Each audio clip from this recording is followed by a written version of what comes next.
Welcome to my porch. It's Sunday morning. It feels right to be out here with my flowers, nature. I've got flowers all around and I love them. I lived in a big city for a long time, LA, South Florida, and thought I had a black thumb. Didn't really have any flowers. And I love now that I feel so connected to growing things, animals too. I'm a huge animal lover, but there's something so cool about planting things and having it grow. And I don't think thoughts are much different, or life is much different than that, in the sense that we plant seeds and then they grow. And I didn't realize when I started this journey 30 days ago, and I said, hey, I'm just gonna focus 30 days on getting happy. Well, what actually happened was I made a video. It came to me one day and I was like, I just had this insight. I was like, happy people are the most powerful people in the world, because they don't need anything from anyone. And I'll probably post it. But I realized that happy people are most powerful people in the world because they don't need anything from anyone. They're just joyous, running around, being awesome. Things don't knock them off their kilter, and they can really have something to give. But after I made the video, I realized I don't really know what happiness is or what it takes to have sustained. Like, I've been happy, I have happy moods, I can be very silly and happy, but it's not sustained. It's very up and down. And I know there's a certain element of up and down we're never gonna really probably be able to get completely rid of, but it should be more stable than it is, for me, I feel. And so I decided to start this silly journey of, hey, what is happiness? And I assumed, poorly, that by removing everything in my life that kind of seemed to knock me off my kilter, I would naturally be happy. And it would be quite easy, that I'd be happy every day. I just focus on what I want to do, and it would be a simple process. And I had no idea it would take me on such a journey. And funny enough, a journey to the nature of reality and the universe, which is honestly my favorite conversation. And even though I've been in business and done all these things, really the spiritual material, the nature of the universe, has been a passion of mine. I've been reading and studying for 20 years on it.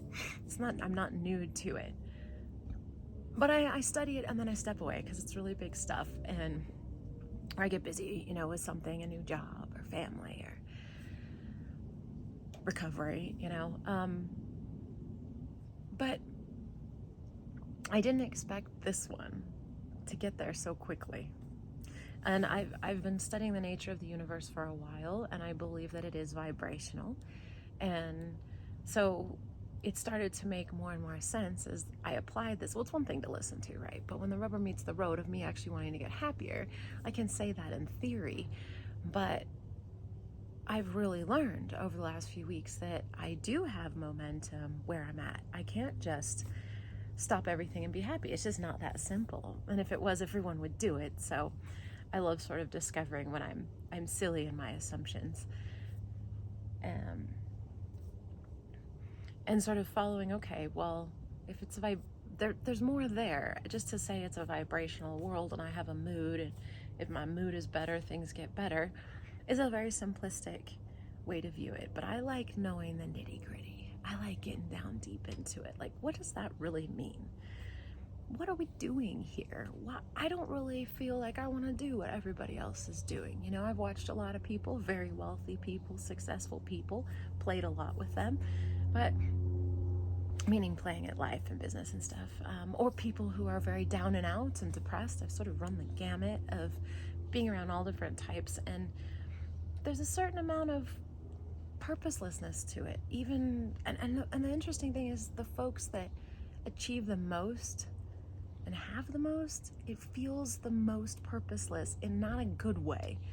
Like, it was never enough, and there was something really dissatisfied about their spirit.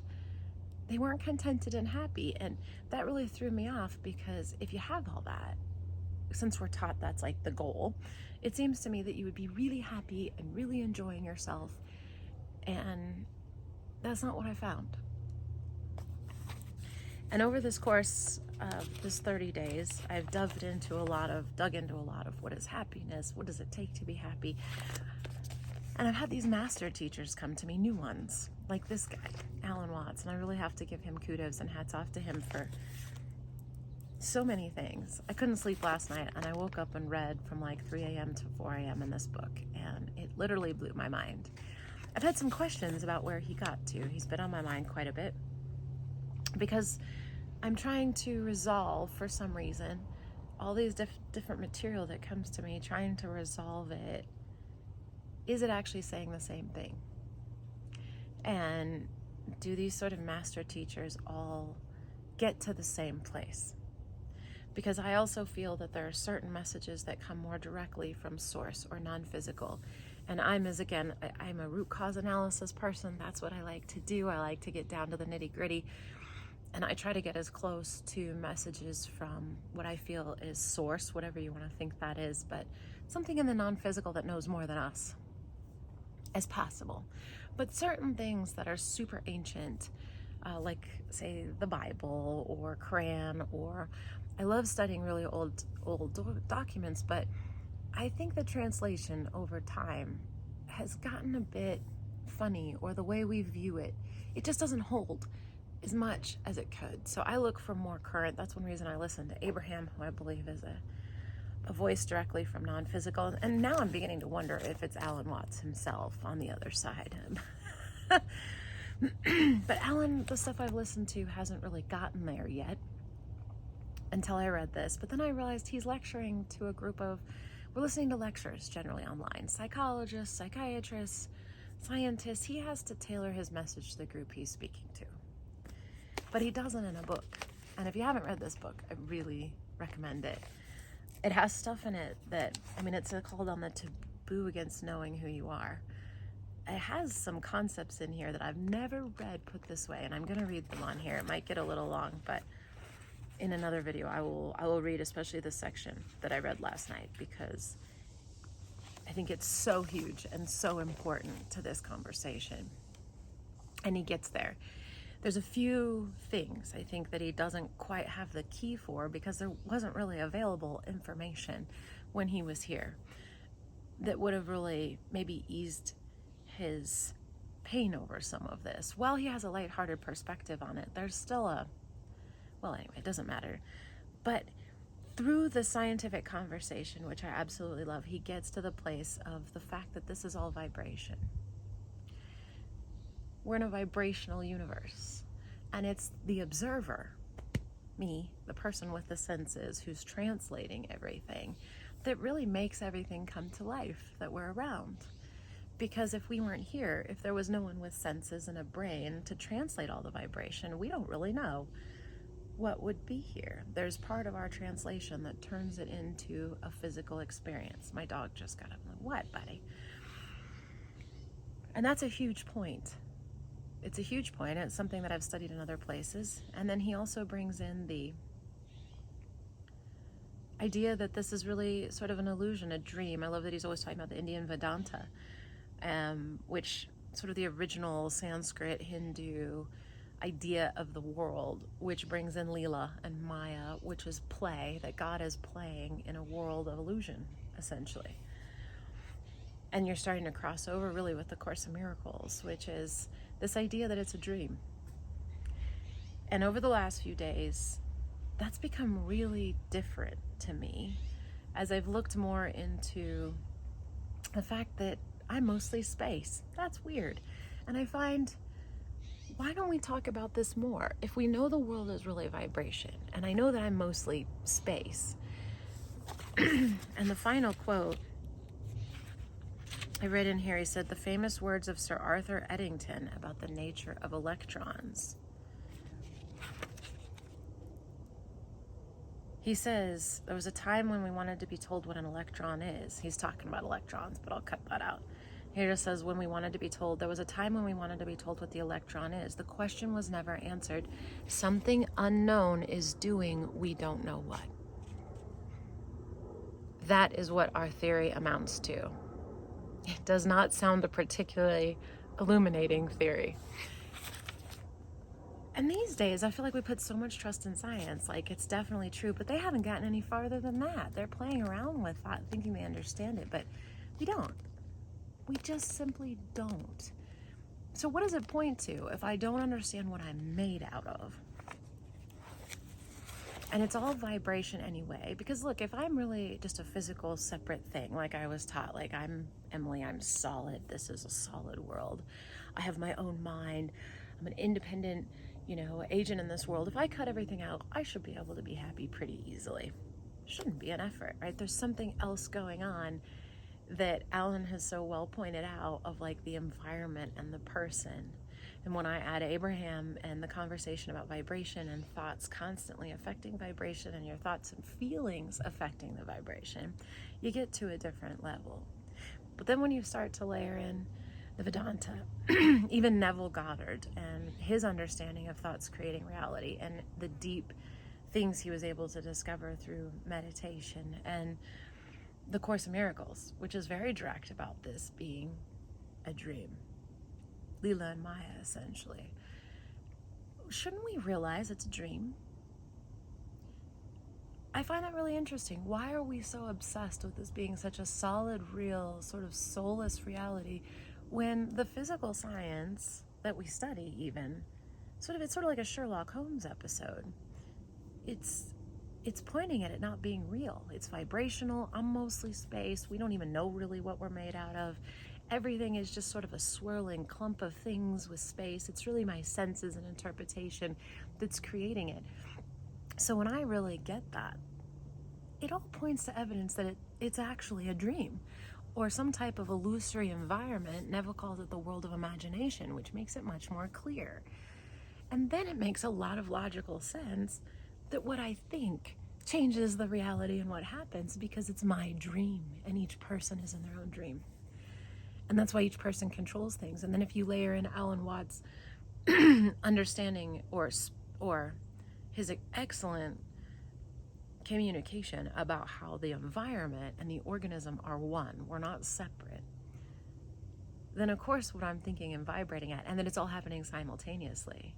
And what's happening outside of me is in direct relation to what's happening inside of me, that it's one motion, one process. Then what I'm thinking and feeling, of course, is designing the world around me. Quite literally. It's what I'm experiencing. It's how people treat me. It's all of it because it's not real. It's more real than a sleeping dream. Those are a bit wild and chaotic, but reality is still pretty weird and chaotic. Even if you were to look at COVID, it was like, it so quickly became a nightmare. It was so clear to me that everyone was focusing on the same thing and feeling really afraid about it. And so it spread so fast.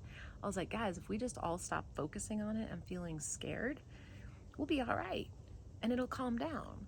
For me, as soon as they came out with COVID, everybody went home and worked from home. I went and got a job in retail out there. And I was surrounded by hundreds of people a day. And I never got it. But I was never afraid of it. And of course, people will say you're asymptomatic, but I tested every time I was around someone who had it. I tested a lot because I was, cautious for people I was around and lived with. I was around elderly folks. So, but I never got it.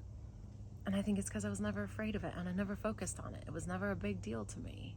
Like there's something in that. It wasn't part of my dream, but it was part of most other people's. And I've had plenty of things as part of my dream, but it was a powerful example to me. And so the sustained idea of happiness and what it is and how we achieve it is something that's as integral to my environment and beingness as anything else. I can't get there with an external thing or anything. It just has to be an asking. And the coolest part about this process, I have to say, has been that the questions that come up when I contemplate, literally the next day I pick up a book I have a bunch of books strewn about everywhere I go these days. The answer's right there. And if I pick up a few books, it's in a few of them. And some of it's a pretty big conversation. The Course in Miracles gets all the way to, hey, you can heal people. But in the Course in Miracles, it says you can heal people because your mind is the one that has the problem. When you heal your mind, other people are healed, which is pointing exactly at we're creating the dream. So if I'm seeing sickness and death, that's my own mind issue. And it has to do with resentment, really. Forgiveness is the key. forgiveness is the key to take that victory. But truly, that forgiving the world of everything will create a healed world, because the problem is in my mind. But my mind isn't just mine. And that's what we're getting at. There's something bigger. We're connected in such a big way. Way more than we realize. And the way Alan hammers it or lands it at the end of what I was reading last night, he gets to the place of saying that separation is the problem in almost the same words as the Course in Miracles. Almost. There's a squirrel going in my bunny house. Squirrel! Get out of my bunny house. Gotta go get my bunny in. She's probably hungry. She's been out all night. Anyway.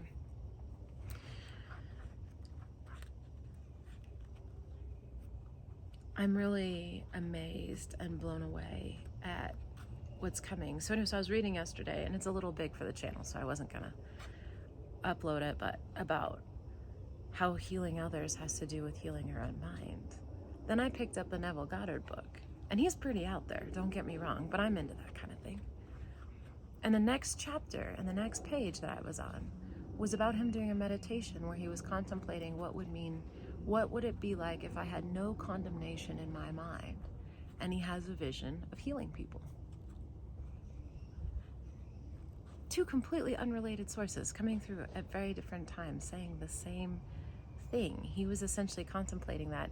And the Course in Miracles is sort of written by Jesus, most people believe, but that's basically what he's saying. It's nothing special that I did. I just forgave to the point where my mind was healed, and I woke up from this dream we have that we're a body and that we're sort of in this illusion space. So the cool thing about that is getting happy isn't that complicated then. Once I'm starting to piece all this together, it's not nearly as complicated as we make it. Course in Miracles says it's 100% connected to forgiving. That makes it really nice and simple. And Abraham's really saying the same thing when they say focus on the things that make you happy, that make you feel good. Do things that make you happy and make you feel good, and just forget about everything else.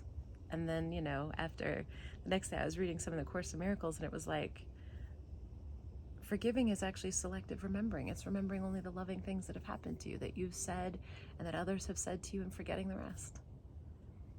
Different languaging. Oh my gosh, there's a hummingbird. Hi, beautiful.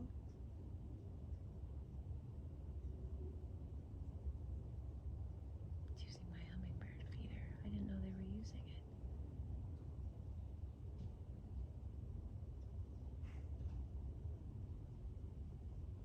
That's beautiful.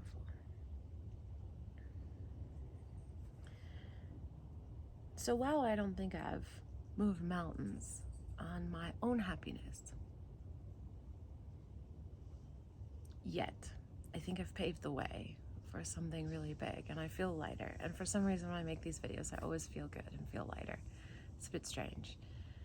But I guess the more I talk it out, the more I feel like I understand, and the more connections that I make.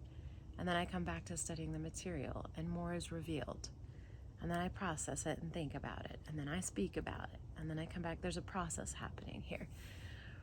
So I'm making great leaps and bounds, and a big piece of it is not caring as much about the world and not getting as involved in all this complication. But when I really understand this, it's not a rejection. And I guess that was the hard part for me. Feeling pulled away from something I should care about or should be involved in. There's an understanding that I really am affecting other things with my thoughts and my perspective and my feelings. And so if I really want to help the world, the most important thing is to be happy, to make it a happy dream, a playful dream. And then it'll get more happy and playful with me. And I think I'm getting the tools to do that. So I'm really excited about that. And I think that's enough of me rambling on. I always want to keep these shorter, and there I go again. But so it is. It's Sunday. This is my ramble from this morning. And now I'll move on to the reading.